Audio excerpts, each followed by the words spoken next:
Good afternoon to you. It is Tuesday, May 14th at 2:46 p.m. This is going to be a quick cast. This is going to be a late live, something I have to get to. But had a couple thoughts I wanted to get out to you before I look a little bit into football or something else at the end of the week, kind of burning a hole in me. We talked a little bit about this last week, but I wanted to readdress it with a little bit more thoughtfulness. Tell you where I'm coming from, and we can discuss a little bit, but I don't know if I'm gonna have time to discuss with you today, just because of time constraints. So what I want to look at is I have another thought too. I wanted to talk a little bit about what Zach Edey's been doing at the NBA Combine. He's looked impressive. No one watching this, listening to this, I think would be surprised by that. But at the same time, there are a lot of haters out there that keep moving the finish line. We'll talk a little bit about that. I think maybe later in the week, I might get to that. But right now, I just wanted to address this and talk about this. Obviously, a ton of change, a lot of change in West Lafayette from a lineup standpoint. Coming next year, you lose a multi-year starter in Gillis. You lose who's the sixth man of the year. You lose Zach Edey, two-time, still crazy to say it, two-time National Player of the Year in college basketball. And you lose Ethan Morton, of course. All of them have found greener pastures in some way or another, but hopefully they have great seasons for Gillis and Morton, and hopefully Edey just keeps making haters look like dumbasses. And I think he will. I think you can almost rest assured that he will, just because of there are a couple things that don't show up at the combine. Work ethic is a big one, and of course his will is a big one, and that set a tone for Purdue basketball. Like I said, we'll talk about that another day. But first, let me talk a little bit about what I think is going to happen next year. And my thumbnail today may show the whole story, but I think it's a little more complex than just that mere thumbnail. When I look at the lineup, obviously, it's very easy to say you're going to have Braden Smith at point guard. You're going to have Fletch Lawyer at shooting guard, and you're going to have TKR at power forward. excuse my allergies. It's bad this year. Bad this time of year. Those guys, I think, are shoo-ins simply because not only did Paint ask a lot for them last year, but they gave it. They did what he asked them to do. Painter found that these guys did what he wanted to do, and he really believes that they are in the right place at the right time. They understand the system where they're supposed to be. But who are the other two guys that are going to start? And then after that, what's the depth chart look, at least to start the season? I'll tell you who I think those other two guys are and why I think they're going to be there more than anything. So let's look at that. If you're gonna complete a lineup and you're coming out of an era of 2-year dominance with a 7-footer, of course you're gonna put a 7-footer in there, right? Well, not so fast. I don't think so. And I'll tell you why I don't think so. It comes down to how do they fit within the offense? What can Painter get out of these guys when it comes to analytics, meaning who's going to rebound, who's going to do what he expects them to do, who understands the system, who does he believe knows what to do, where to be, and when to be there. And for me, that makes it pretty simple. I would pencil in right now Caleb Furst, and a lot of people out there may disagree with me. Caleb Furst has had a history of starting off season strong and kind of fading when it gets after December and January. And I think that might still be the case next year, meaning his role may diminish as the year goes on and other new guys figure out what they're supposed to do. Maybe guys get a little bit stronger, a little bit used to the new rigors of what they're dealing with, meaning those 6 freshmen that are coming in. There might be some guys that are able to move Fursts, at least take some minutes from him as the season progresses. But I think right out of the gate, I think you're going to see Caleb Furst playing, and then alongside him, not really alongside him, but at the wing, you could call him a shooting forward, and then we can mess with titles a little bit, because I've got Smith at point guard, Lawyer at shooting guard, Furst at shooting forward, and TKR at power forward. But at wing, I call it wing here. I know it's a little different in the terminology what Purdue's been using the last couple of years.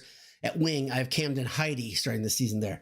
And if you look at that entire lineup, I think I touched on this when the very good question was asked in the live feed, what I thought the starting lineup would look like. I think Heidi provides some physicality that I think Painter really wants out of his teams. One thing he's really sought is guys that can rebound, guys that can be hard-nosed around the hoop. And so for that reason, instead of having one gigantic human being that's pretty much Superman around the hoop, you put three really physical bodies there. Heidi first and TKR, and you try to say, okay, the system changes a bit, but you still have guys that have that a little bit of a junkyard dog mentality to them at times. One thing that'll change, and I said I thought this would change regardless of who was starting, was I thought Purdue would play with a higher pace next year. I think we'll see a lot of changes to the system. Maybe PJ Thompson will be able even more involved in cooking up some things, but I definitely think we'll see some change in the system. I know I can hear some of you right now. I can almost hear some of you saying boiler down, but the 7-footers. This is Painter's system. Well, not so fast. You don't have to go back very far. And if you're thinking quickly here, look back to 21 and 22. No 7-footer in the starting lineup. Granted, Trey Williams split time with Zach Edey. We all know that. But Travion Williams and Mason Gillis were the guys near the basket, right? It was a different lineup. You had some athleticism with Ivy out front, and you had some shooters. But Gillis and Williams were a pretty good tandem. Then coming off the bench, you had a 7-footer come in and hit you in the mouth. An inexperienced but skilled 7-footer. So who will be behind TKR, right? Well, here you go. That's where I think Berg comes into play. Right away, you have Berg, and then behind him, Jacobson. The only reason I have those in that order, obviously, is because we've seen a little bit of Berg. We've seen what he can do. Now he gets a complete summer where he can, if he's healthy, that's a big deal. A complete offseason where he's healthy, and he gets a complete offseason working with Coach Brantley.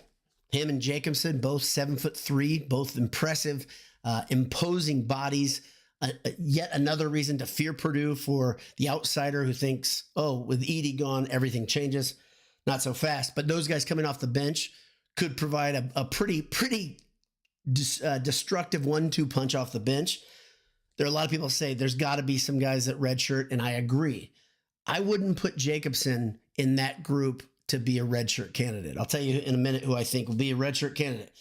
After first, I think Burgess spells him. 6'10", 225-pound power forward. Big body, good length, ability to shoot on the outside, but he's strong. He's going to have to obviously learn the system a bit. He's a lot different than first. He's another really, really big guy. And he can't run the floor like first right out of the shoot. You'll notice the difference in athleticism and quickness, okay? Behind Heidi, this is where I put my most, I don't know how to say it, the guy I'm looking forward to seeing play for Purdue more than anybody, starting right off at the beginning of the season. I believe Catchings will make it hard on Painter to put him on the bench to start the season, but I still think he will start the bench on the season as a starter, simply because, like I said, that ability to be physical and get on the glass, I think Catchings will come off the bench. And he might come off the bench behind Heidi. You might see him move around. I think he can play many different positions. But really, the wing, this is Catchings' position. Will Catchings be starting by January? He may very well be. In fact, I think he probably will be. If I were a betting man, that's where I'd say you'd see the change. We've seen this in the past with Painter's teams. There was no reason to do it this past year. But this past year is a little bit of the unusual situation, not necessarily the rule. Behind Lawyer, let's go. Let me revisit one more thing. Behind Catchings, see, I go 3 deep here, and you've got Waddell. Waddell is still on the roster. He's a guy that I think will probably accept walk-on status. I'm guessing. I just don't know how this works. We haven't heard anything official, in case you're wondering. Some people in comments have asked that question. Have I heard anything? I have not. And I don't think I'm the only one. I've been trying to find answers to this. If you guys have found something real, meaning a very, very, very good source, you're welcome to put it in the comments. But I can't sound off on that other than at this point, it's me guessing a little bit. But I do think Waddell can provide a lift and still have a role on this Purdue team. I don't think he'll surpass Catchings, though. I think Catchings is that good. And I think Catchings, like I said, will be a starter eventually next season. Will he start in front of Heidi? I don't know about that. But he will come in and spell Heidi, I think, initially. Behind Lawyer, of course, you're going to have Miles Colvin. And think of the firepower there you've got coming off the bench. I think Colvin and catching specifically are going to make it very, very difficult on Painter to say, how do I use all these guys? How do I use their minutes? These guys can all score. Now, the question will be, can they play defense with them? If you don't know anything about catchings, I would highly suggest go watch highlights. He's got plenty of them on YouTube. But for his 40-minute average, when he was playing OTE last season, he was 24-10. He shot the 36%, pretty good, and he's got great length. He's 6'8". He's got a huge wingspan. I believe it's over 7 feet. This is a guy that's made for the NBA. I don't know if he's a one and done. I don't think he is, based on just his build. He doesn't look like a guy that, to me, is ready for that, but I wouldn't rule him out, though, at the same time. I really would love to see him in a Purdue uniform for 2 years. If he's there for just 2, I mean, that means good things have happened. And he developed physically, got to the point where he's ready. I also want him to see him in a Purdue uniform for 2 years, just because of stability for the program. So I had Lawyer, then Colvin. After Colvin, Benter. This is a guy, he's my sleeper of the class. I think he's really, really good. He can do a lot of different things. He's not just a shooter. He can attack the basket, dynamic scorer. And now, of course, this is an interesting thing here, because you've got Smith, who played second most minutes after Edey. Especially down the stretch, I think he was playing 37, 38 minutes a game. So he doesn't sit on the bench a lot. But behind him, you're going to have Jakari Harris. Now, Jakari Harris is a combo guard. You can move him around, put him different places. Again, this is a different challenge than last year. Painter has to manage all this talent and find a way to put the best combos together. That's why I think you're going to see a lot of playing with the lineups. And as the year goes on, you'll see different combos, especially when Purdue's playing, let's just say, less strong teams in December. There's going to be plenty of time for that. Purdue's picked up some guys or put some teams on the schedule, but they still, like I said, do not have the pre-con schedule that they had the last 2 seasons. So Harris is behind Smith, and then behind Smith, you've got Cox, the guy out of New Hampshire. A lot of people seem to forget what he's about. He was not a throw-in, but he's a guy that Painter thought was interesting because of his mentality and his defense. And if Painter noticed a guy because of his defense, and we haven't heard anything about sending him off to prep school, that means Painter believes in this kid. I think he's really sharp. I think he's got a great mentality on defense, and he's ready right away to play defense. Now, is he a redshirt candidate? I'd say he could be a redshirt candidate, but I think this summer will be really important for CJ Cox. So Benter is probably a guy that they may talk about redshirting. Cox might be a guy they talk about redshirting. And then a lot of people think Jacobson or Burgess could look at that. I don't think so. I think both of those guys will be in the rotation right away, based on the fact they're big. Jacobson is long, but he is not. He's not the widest body under the basket. I just don't think either of those guys will be redshirt candidates. So if I'm just guessing, and that's what I'm doing based on what I see, Benter and Cox are those two. I don't think both will redshirt. I think you'll see one redshirt actually. And I have not seen any official word on the scholarship. So that's about all I've got to talk about with that lineup. And like I said, I've got 5 minutes left before a very, very important date with one of my favorite people in the world. So I'm going to look at your comments and your questions. I appreciate everyone tuning in live. It is an unusual time, Tuesday at 3 o'clock. But then again, so as somebody said, what time should I plan on you coming on the air? I don't know. And it's all based on when I have a moment in the day to get out and talk to you. Let me get a drink real quick. Nate Benter says, hello on this beautiful Tuesday. How are you, Nate? Thanks for tuning in. Steve Kendall, long time no talk, long time no see. And he's on, says rain and clouds, but you are a bright spot. Thank you, Uncle Steve. Appreciate that. It is rainy. It is dreary a little bit in central Indiana. But the studio lighting is helpful, as you know. Joe Hensley says, don't forget Lance. Forget Lance. What am I? Oh, yeah, Lance. Yeah, my bad. So Lance's departure. This is fair, Joe. I don't mention him as a senior, and that's completely my fault. Obviously, Lance is extremely important to the program, and I was a big fan of Lance's, but I was just looking at the departures of the guys that were born and bred in Purdue. And that maybe that's brainwashing by Painter and the way he thinks. And And Lance has been extremely important. So I apologize to Lance and all of his fans and all of you. Ted Berkey popping in to say hello while in a meeting. I'll catch it later. Thank you, Ted. Nate Benner, I like the thought. Massive off season for him. Can he grab it? Hope so. I don't know what we're talking about there. I apologize. Dead Hoosier says, Boiler up, friends. This is a pleasant surprise. Glad you're here. Joe Inslee, didn't Travion start over Harms? Yeah. And I think, if I'm remembering correctly, so that would have been the year before. That would have been 2021. I'm sorry. I'd have to check. I know in 19 and 20, Harms came off the bench, right? Because that was 18 and 19, pardon me, 18 and 19. But I know Travion started over Harms last year on campus. Dag nab my brain. I gotta look at stats. Someone can answer smarter than me. Dick Stillwagon says, I believe. Thank you. I'm glad you appreciate the network. It's good. We're still trying to figure out what's going on with that. Dead Hoosier says, I'm ready for Big Will. And I am too. I'm with you on that as well. I think Berg is going to be good, and I think he's going to give Purdue a different look. Now, part of the thing Painter said is you didn't have Zach Edey pop out to shoot threes, even though we can see he can shoot threes in the combine. Will Berg will not be as dominant of a force underneath the basket as Zach Edey for a lot of reasons. Zach Edey's motor is super underrated. The fact that he would go down and just create so much havoc.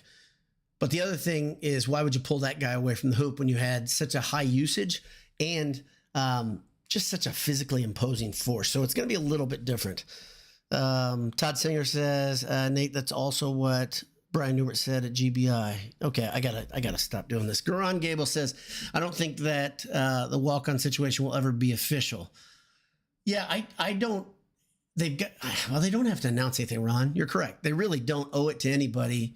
Yeah, and this is where I start asking the question about how can you use NIL money? And I just don't know the answer to that. I would assume you could still give NIL to walk-ons, and why couldn't you easily get NIL money to someone so they could pay for their education? But that seems wrought for problems, but if someone knows the answer to that question, I really would like to know it, because I do not know that right now. So, Jose says catching may start. I completely agree. I think Catchings is going to threaten to start right away. I think he's that skilled. If you've been hanging around here a lot, you know that he's my favorite recruit. It's close to ever. I'm very excited to see him, but I just don't know if he'll start right out of the gate. I think Painter's really going to want rebounding. That's what my gut says. And you saw last year when Edey was out, rebounding numbers went so far down. That's my thesis. That's my reason for thinking. Motor City Boiler says, taking the kid to basketball camp at the end of June. If I get a chance, I'll ask around if anyone is redshirting. Good. Ears on the ground are good. Nate Benner says, great minds think alike, Todd. Todd Singer, the Alliance announced a partnership with West Fork Distillery for a bourbon commemorate this year's Final Four. That's awesome. And they that's the second bourbon collaboration. That's awesome. Dead Hoosier talks about Cox being another hidden gem. Right on. Karen Gerlach, thanks for this. Made my day. Agree with your early starting five. Thank you. Like I said, this is just my theory.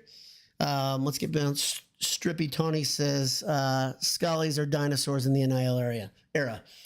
And it feels like that. It really feels like that. Like I said, last week I talked about, I think the overhaul will happen relatively soon, like by rule. But there's so many things that are needed. You're going to need collective bargaining agreements. You're going to need contracts. You're going to probably need, I just don't even want to get into it. And this is a hard thing. In the long run, maybe things will feel normal and planned and structured. In the short run, things feel teetering on the edge of not in control. Like they're playing with the status of something we all love, college basketball. If you're here, you love it. If you love Purdue, you're here. Not if you love Purdue, you're here, but if you're here, you love Purdue. So yeah, all this stuff feels like it's right on the edge of a precipice, and things tip quickly. but it also could go well. I don't know if it can get much worse than the way it is right now without the structure, but it has to get better, and they need to put some structure around these players, around these contracts, around these agreements. A lot of changes need. In the meantime, what do you do with a guy that is a walk-on in name only? You know, I don't know the answer. I don't know what's legal. So that's about it. Hope you have a great day. God bless you. Hammer down, and I'll talk to you again this week. I'm going to really try to get maybe in the next day or so. So we'll see you. Thanks for tuning in. Bye-bye.